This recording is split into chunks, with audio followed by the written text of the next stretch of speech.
if this happened to be the first flight of the day for the aircraft, we would be ready for the first flight check flows. So this is a rather extensive flow. Honestly, one of the longest ones in all of the operation of the CRJ 550, 700, 900, and 1000. So buckle up. Like I said, please check the documents that I have in the description of this video.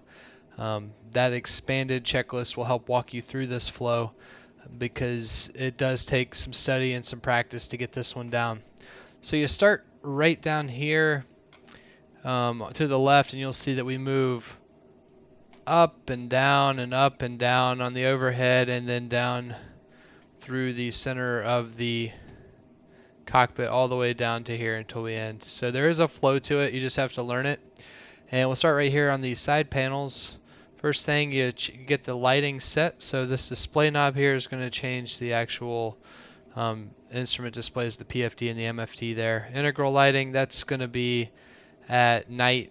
It's the backlighting on these instruments. And there's also a floodlight you can turn on and off. There's a floor light. But in the daytime, obviously we're going to have the displays bright and the other lighting off. Get the wiper and off park, especially on the ground. Stall protection switches should be in the on position. We move over here, and the display reversionary panel is this bottom one here. So basically, if one of these displays goes out, we'll have a way to still get that information. So make sure it works. When you switch over to PFD1, the primary flight display will move over here to the multifunction display, back to norm, it's normal, and then ICAS ED1 here moves down to the MFD. So we just want to make sure we have that redundancy available. The first officer would typically do this on their side also to make sure it works. We move up here to the air data reference panel, and this is where you set your V speeds. You don't have to roll in all the numbers here. You can see you can roll in the numbers. Right now it's set to target, so that's a VT.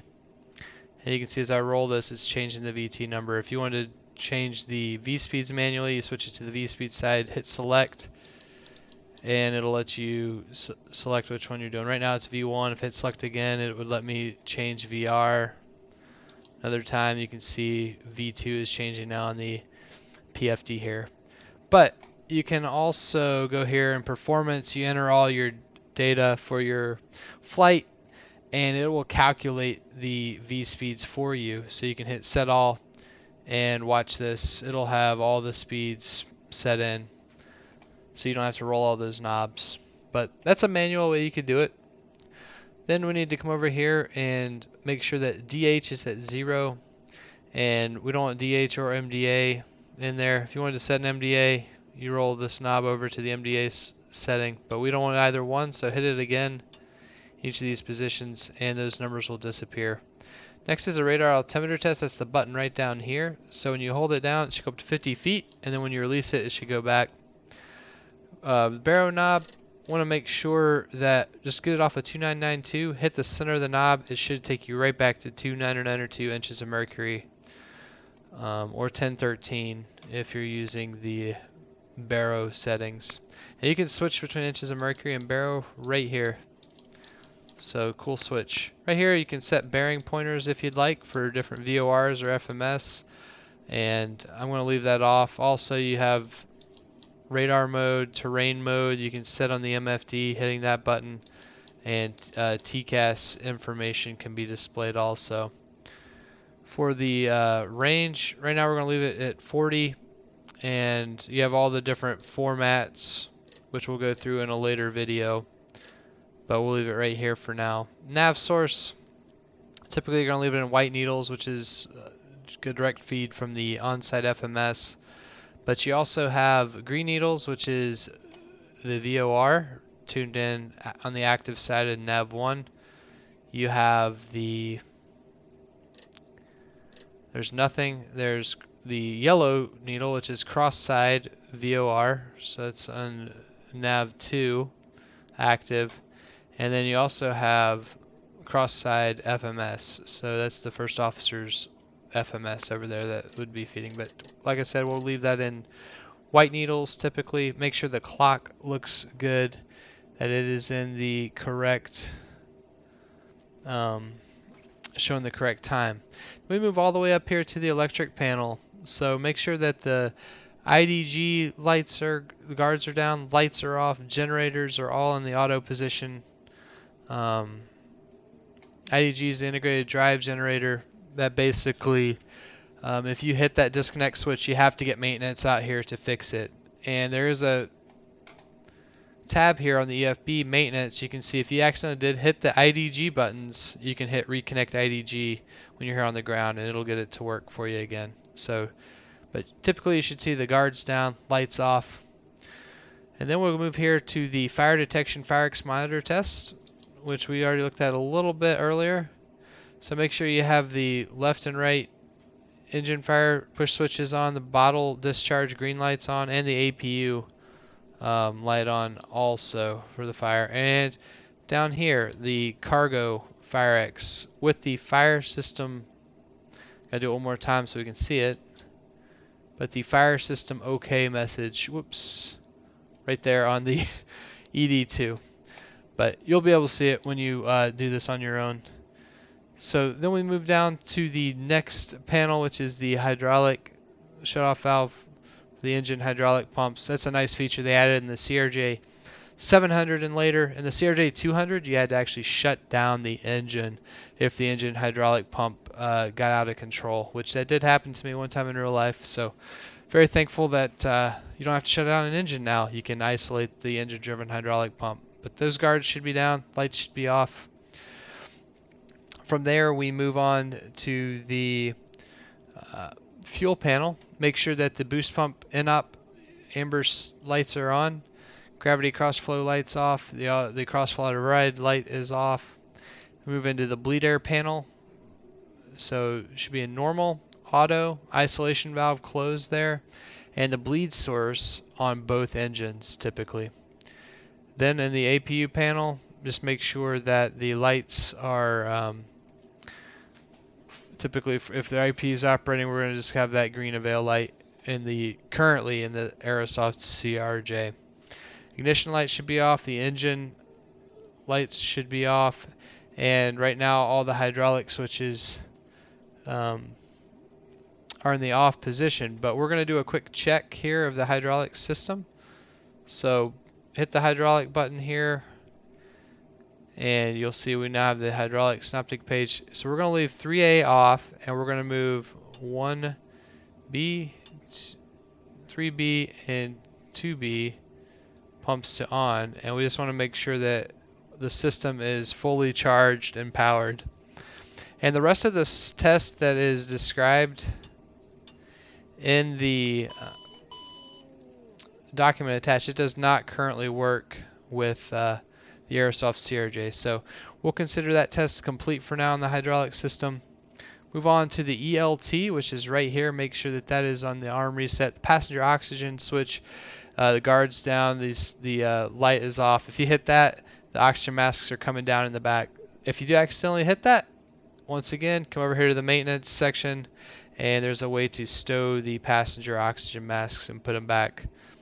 So maybe we'll check that out in another video, but we'll have to see. So now we move up. I'm actually going to move us over so we get a better view, because the overhead panel gets a little hard to see from the captain's seat.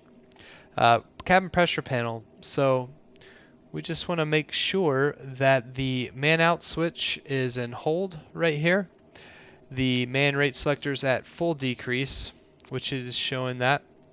And the pressure controller light is off with the emergency depress switch light off and the guard down. We move on here to the air conditioning panel. Recirc fan as required. Temperatures below 35 C in the cabin, you can turn it on if you desire. That at least gets some air flowing through the cabin. The temperature selector mode into auto. You don't want it to, if you hit the switch, see now it's manual, but we're going to leave it in auto. In manual, you could use this switch right here to change the temperature, and you could monitor it here on the ECS page, but we're not going to do that. Typically, you just leave it in auto. And also you can make sure that the ram air switch over here, guard is down, light is off. Anti-ice panel, we're going to do a quick test on the ice detector, so that light should come on. You should see an ADS heat test okay, green advisory message, which showed hit the switch one more time, that'll stop the test. Then come down here to the standby compass, make sure the heading on here, which is showing about 175, agrees with both PFDs, which it does. So we are right on track. On the glare shield up here, make sure that the pilot, co-pilot roll switch lights are off. Those are those switches right there. And we'll test the, I'm going to go ahead and do the stall test first. Hold the switch down. You can see, make sure it's working. And we're going to do the ground prox test. Typically, I think it does the full test in the Aerosoft CRJ. Typically in the real plane, if you hit it quickly, it won't do the entire thing. So you're going to get to hear all of the modes and all the warnings. Alright. So just check the left and right instrument panels, make sure everything looks normal. You don't see any odd messages that seem out of whack. We do the CVR test while we're waiting. Hold this green switch down for 5 seconds and the green light will come on. There it goes. You can release it. And here we'll move on to the upper pedestal, which is this section right here. I have the anti-skid in the arm switch, arm position right now. Turn it off. You should get the anti-skid inboard and outboard caution messages. Turn it back on. It's off. Make sure the horn for the gear horn mute. Make sure the guard is down, the light is off. Main landing gear overheat switch, hold. And you get a master warning message there and an oral warning. Overheat warning test fail. You can see we have a caution message that displays. So when it releases, that should go out. Thankfully our JIPWIS test is complete now. We got the full run of everything.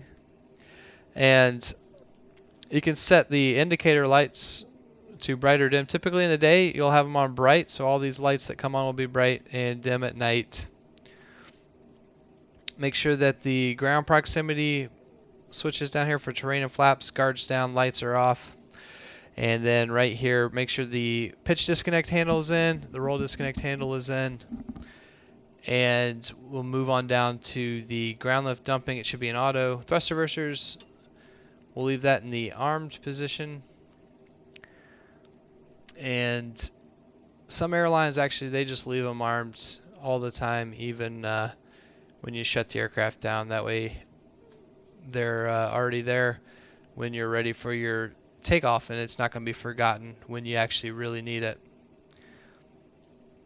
Next, we move to avionics. Make sure that these are called the RTUs, the radio tuning units. Make sure everything looks good in there. We'll do a quick TCAS test. So how you get to that? Here's the TCAS section of the RTU. Hit the line select key there, and then test right over here.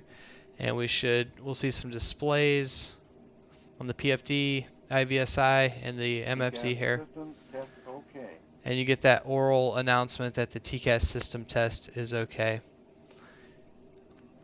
And we'll make sure our transponder is set up. You might already have the clearance at this point, you might not. Another thing with that TCAS system test, you have to make sure that the range here is at 40 nautical miles or less for it to work. So that's why when I was showing you all the range earlier, I left it at 40 nautical miles. So that's important for that TCAS system test. And then you check the PA system. So for PAs, this is where you do it down here. You can switch the selector knob to PA. You can make a PA by hitting the PA button there. There's a chime button which doesn't work in the Aerosoft. Call button, call the flight attendants, and also an emergency button there if there's an emergency. So you test all of those and make sure they work. And next, move on to the RTU Inhibit Switch. Make sure those lights are off. If it's on, then that radio tuning unit will be inhibited from working. And here's the standby RTU, we just move it into the standby position, make sure that these frequencies match up with the active ones in COM1, which they do. Then we move down here, make sure that the display fans, avionics fans are in normal, IRSs are in nav, which they were, and go ahead and engage the mock trim. And right here, make sure that all the source selectors are in the normal mode. You have the landing gear pull handle stowed, ADG handle is still stowed, and also the emergency flap switch is in the normal position. Last thing we need to do is just check the rudder and aileron trim, and we would typically check the stab trim too and disconnect it. I do not have a way to do that here in the Aerosoft CRJ with my current controls, but I'll at least check and make sure that the stabilizer trim is working. We'll check the rudder trim really quickly, make sure that that's moving freely. And then the aileron trim, I don't have it mapped to a control surface, but you can see it's right here. So if I'm holding it, you can see it's now moving. And I'm going to move it all the way back to neutral. When it's within the normal range for takeoff, you'll see it'll turn to green. So that's where you want it to stay. So make sure all of these are in the green and you're good to go. So that's the first flight check. As you can see, it's long. Please check out the documents in the description of this video so you can read through them yourself. I have the video here so you can see some of the visual and oral symbols. But now you're ready to either go through the originating checklist that's here in the Aerosoft CRJ. The only thing you'd have to do in addition to what we did is go ahead and engage the yaw dampers, which would be right down here.